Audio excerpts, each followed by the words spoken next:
Hello friends, so again you are welcome to the second episode of Understanding Graphology with Dipesh Sharma. Last episode में मैंने आपको बताया था कि हैंड राइटिंग एनालिसिस क्या होती है, ग्राफोलॉजी क्या होती है, उसके बेनिफिट्स क्या होते हैं, हम उसको अपने लिए कैसे यूटिलाइज कर सकते हैं या किसी के लिए हम कैसे यूटिलाइज कर सकते हैं। आर्ट बहुत वास्ट है, बहुत लंबी चौड़ी है, बट देन जो क्योंकि ये एक बेसिक ऑफ ग्राफोलॉजी अंडरस्टैंडिंग का एक सीरीज़ है, तो मैं आपको बेसिक ही समझाने वाला हूँ। तो हम आज शुरू करते हैं और सबसे पहले मैं आपको बताता हूँ कि हैंड राइटिंग एनालिसिस करने में एक सबसे पहला जो फैक्टर होता है that is spacing between the words. शब्दों के बीच में, एक शब्द से दूसरे शब्द के बीच में जो स्पेस होता है वो उसका क्या मायने होते हैं, वो एक पर्सनालिटी के अंदर क्या चीज़ों को डिपिक्ट करता है। तो सबसे पहले एक स्पेसिंग होती है जिसको हम कहते हैं नॉर्मल स्पेसिंग।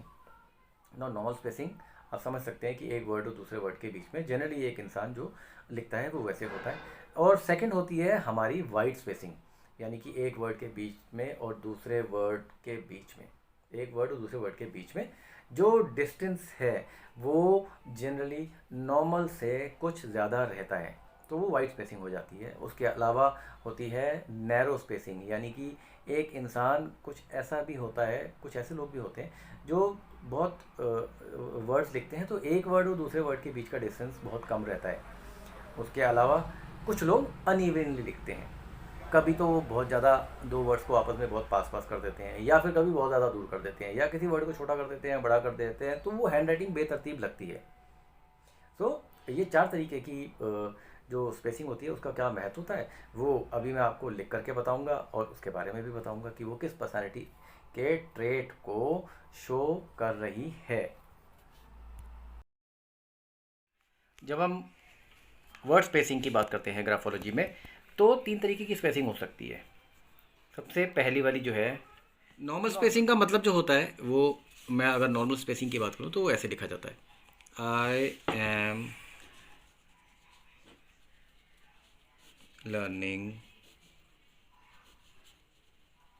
ग्राफोलॉजी। अब आप ये देख रहे हो कि सब में ऑलमोस्ट बराबर की स्पेसिंग है।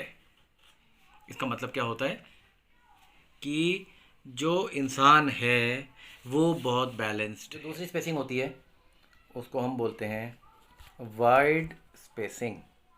ना वाइड स्पेसिंग का अगर मैं एग्जांपल लूँ तो मैं ये सेम सेंटेंस को दोबारा से लिख रहा हूँ, आई एम ग्राफोलॉजी।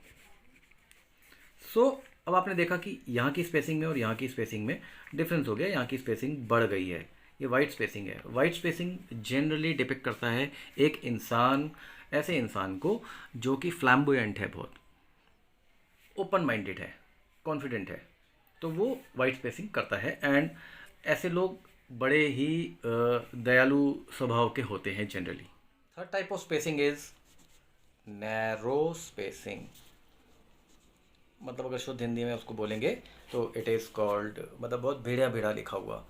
अब इसका एग्जांपल मैं आपको लिख करके दिखाता हूँ, थोड़ी सी हैंड राइटिंग में चेंज करूँगा। I am apology from mister Dipesh. अब आप नोटिस कर रहे हैं कि ये जो है बहुत क्लोज्ड स्पेसिंग पे हैं ये वर्ड्स। तो ऐसे लोग जनरली इनसिक्योर होते हैं, generally they don't open up to people, और थोड़े से माइजरली भी होते हैं। अब हम फोर्थ स्पेसिंग की बात करते हैं, वो है अनइवन।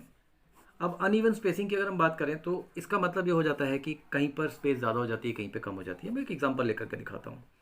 आई एम लर्निंग, यहाँ तक तो बड़ा इवन चल रहा था, फिर आ गया ग्राफोलॉजी, फिर बड़ा क्रोज हो गया from mister Dipesh.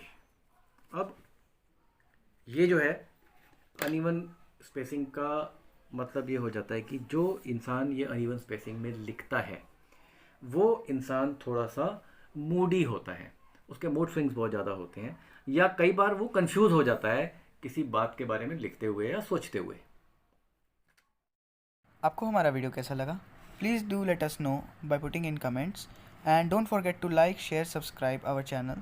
Thank you very much.